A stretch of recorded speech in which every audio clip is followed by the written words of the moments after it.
All right, folks, I have been edging all day to show you the trailer for this new game because it definitely seems like a direct competitor for the Mount & Blade series, which I'm a big fan of. You know, I like my medieval games. So this is Chronicles Medieval. I think we should work on the name, but that's okay if it's a good game, right? It is a very short trailer. Let's watch it. Let's talk about it. I'm going to give you some information about it, but I think it looks really fucking good. Let's do it. Thou shalt not kill. So the priests tell us. So the Lord commands. But ambitious men do not listen. I sought no war. But war found me.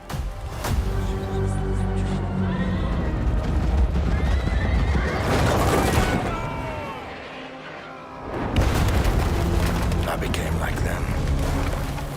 I took up the sword, prayed I could win redemption through my deeds. But some paths, once taken, have only one ending.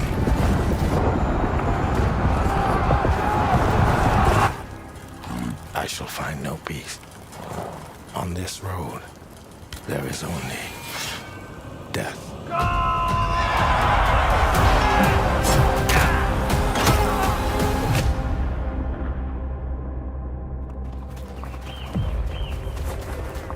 But that's just my story.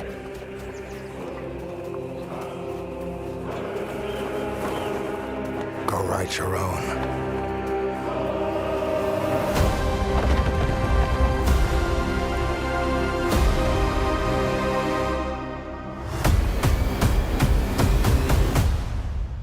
All right, it looks pretty stunning, but let's be honest, I don't want to be too optimistic because if you've been on my channel before, we've been let down. I've got like 20 games in my Steam library that ended up being total fucking flunks, and I'm pretty sure they're completely abandoned or they're working on them, you know?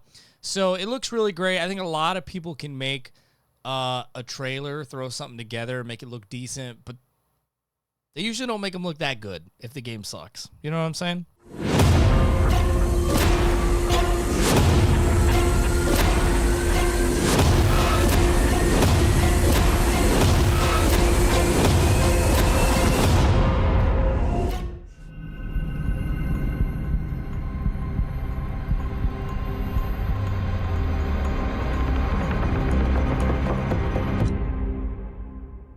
History books are cool, but what if you could live it?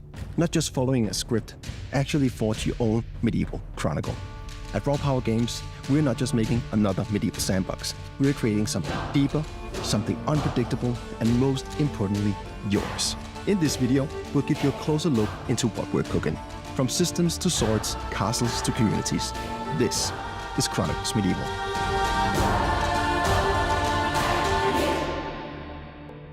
When I think about the tone of the game, of course, we wanted to highlight brutal and rough nature of medieval life and warfare, but we also wanted to not shy away from the visual variety involved in the world. So a variety of colors and styles, quite a vivid world that these people inhabited. Modern media tends to kind of fixate a lot on the dull and gray kind of aspects, but I think medieval life was actually quite colorful. We would like to create a world that can spark curiosity. So we decided to add enigmatic layers on the settlement, which hopefully can intrigue the players and motivate them to explore the whole world. Chronicle Medieval is kind of like my dream project. I feel super lucky to be able to work with a team who is so talented and experienced and also love medieval history and games like me. I am sure that when the game is finally finished, I myself will spend hundreds of hours playing that. A great deal of research went into Chronicles Medieval, and I really think what put together the believability of the history was all of the kind of little nuances of characters. So how armor is forged, how it's put together. For clothing and fashion, it would be how things are hemmed and kind of seam patterns, and the concept team put a lot of research into fashion and how that evolved over the time period we're focusing on. One of the most exciting parts was kind of seeing our characters come to life so that then they can start killing each other.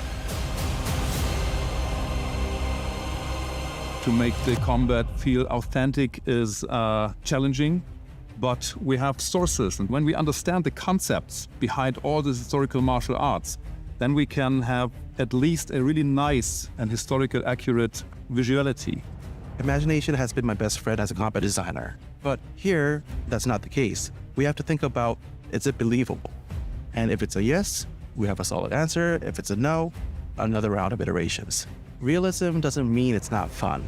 While realism is really important for a game, we're not making a simulator, for sure. That means that we do get the freedom to design, let's say, artificial systems to make it even better. We heavily rely on Bjorn's mocapping to add realism. And everything is nice and enjoyable for the player, also plausible enough for all the historians. What we're aiming for is to make you feel the brutality, the urgency, and the weight of your decisions. It's a game about killing someone, right? Any combat situation, whether you are in a battlefield or in a duel, you're trying to kill someone or disable someone right now. So we want you to remember that you are not a hero here. You don't have magical abilities that can slaughter multiple people and just change the tide of battle. You are a human being. You are fighting against another human being who's trying to kill you, and you are trying to survive and kill the opponent or multiple opponents around you. So it all boils down to making the right choices in a short amount of time. To every single choice you make could either reward you or punish you. Do you have the right armor with you, the right weapons? So all the decisions you make, the preparation, and also within the battle. When you're on a duel also, everything counts. Every single attack, every single block will keep you alive or will kill you.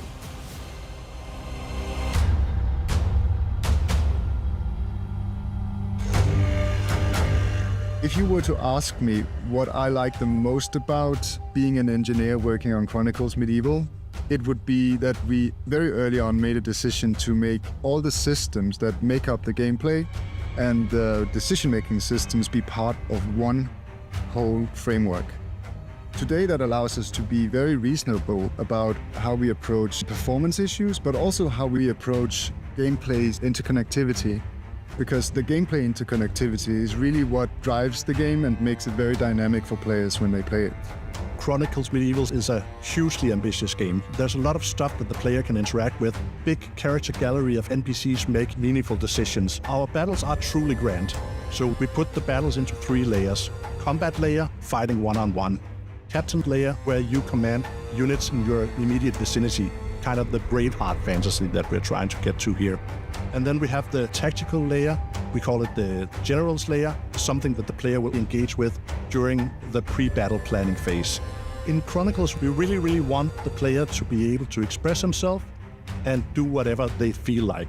If you want to be someone, if you want to chase something, you could. And we want to, as developers, give you the opportunity to do so. So after you create the character that you want to play as, you're being welcomed into an exploration map that covers a big part of medieval Europe, where you are welcome to freely roam and do essentially what you want. You can go and visit settlements, you can go and visit castles, you can attack caravans, you can chase bandits, you can perform quests. You can also hire companions and have some adventures with them. You can participate in small or big battles. We take you from the top-down view of exploration map and throw you into TPP, where you can feel and see your character and actually be a participant of all the events that are there. So it also feels more immersive, and you can see and experience the amazing world that our artists also built. The part of you being there is an important pillar of what we try to achieve. Less management, more immersion.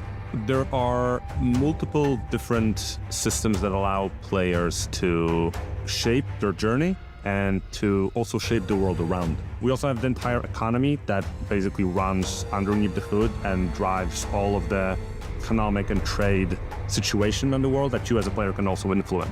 We are really trying to experiment with these systems to create more of a dynamic and real world. Let's head over to the Steam page. I want to look at what this says over here.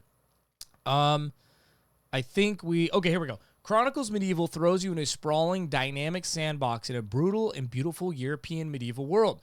Begin at the bottom, armed with nothing but grit and will. Earn your name in skirmishes, field battles, and sieges where every fight is a step towards more power.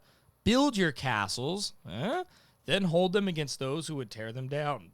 dominate the battlefield with ruthless melee actions, gear up, and adapt your tactics to crush anything the fight throws at you. Shape your destiny in a living, breathing realm where every decision echoes through history and every sword swing could change your fate. Write your story, forge your destiny. An immersive medieval sandbox. Okay, this says, enter your vibrant medieval Europe, a sprawling sandbox of unrest, invasions, and alliances. Create your character and experience a path filled with conflict and opportunity. Forge your destiny and rewrite history. Oh, it's sounding so great, right? But I like we've seen this before. I don't want to name any of the games. I am more than happy to shit on every fucking game that's fucking hard. However, when I see people actively making updates, they're working on it. I try to give them grace, but I've left my reviews. I've said my piece. Master medieval warfare with skill and strategy. Recruit, train, and lead troops into epic battles. Command historical units like the sharp-eyed English longbowmen or the devastating French cavalry. Issue orders and fight alongside friends in custom battles. Adapt, react, execute. You know what I'm hoping, though? I really hope this is not... I like Ultimate Epic Battle Simulator. It's fun. It's funny. It's just like, here's a million guys versus a tank. They have a first-person mode, and it's awful. I'm not sure if it was meant to be good. I just really hope that's not what this turns out to be. Where, or even that, your player moves around just fine, but everyone else is kind of just, like, stiff. Because in the trailer, some of the soldiers looked a little stiff.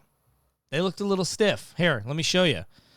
The only actual gameplay we saw... To me, these guys they're looking a little bricked up. I know what you're going to say. You're going to say, but they're just standing there. They are just standing there, but like something is like oddly too still. Like there's no fucking movement in them at all. It's a trailer. It's a trailer. We still got time. We're a year out from early access, so it'll be 35 years probably till we get the game. Shape your legacy in medieval sandbox where every decision matters. Choose power, adventure, or fortune, navigating diplomacy and conflict to create a story uniquely yours. Your path to victory begins here. A beautiful world, a beautiful evolving world. Experience a stunning medieval Europe crafted with cutting-edge technology. Our game will evolve, shaping itself alongside community feedback into a living medieval playground where you can write your own story, and no two stories are ever the same. I love that. I did also see something from the developers. They were talking about how everything's 100% handcrafted. They did not use any AI for anything, which I'm not, like, really opposed to that if for certain things, right? I don't want AI completely taking over, but it's going to take over, right? All right, so Chronicles Medieval is actually looking pretty fucking great. I loved a lot of what they had to say. Definitely seems like a really good competitor for the Mount & Blade series, which we have like nothing. I mean, I don't know if any of you have seen it, but I did a video a couple years ago, games that are similar to Mount & Blade or Bannerlord. There's not a lot. There's really nothing out there. Now we have Bellwright is a pretty similar game, but still, quite a bit different. This looks... Sorry, I just ate a hot dog. I'm going to be honest with you. I just ate a hot dog. Thanks for watching. I will definitely update people on this. I will absolutely be live streaming this. I'm going to see if I can get my hands on an early copy when it comes out. So we'll see you next time.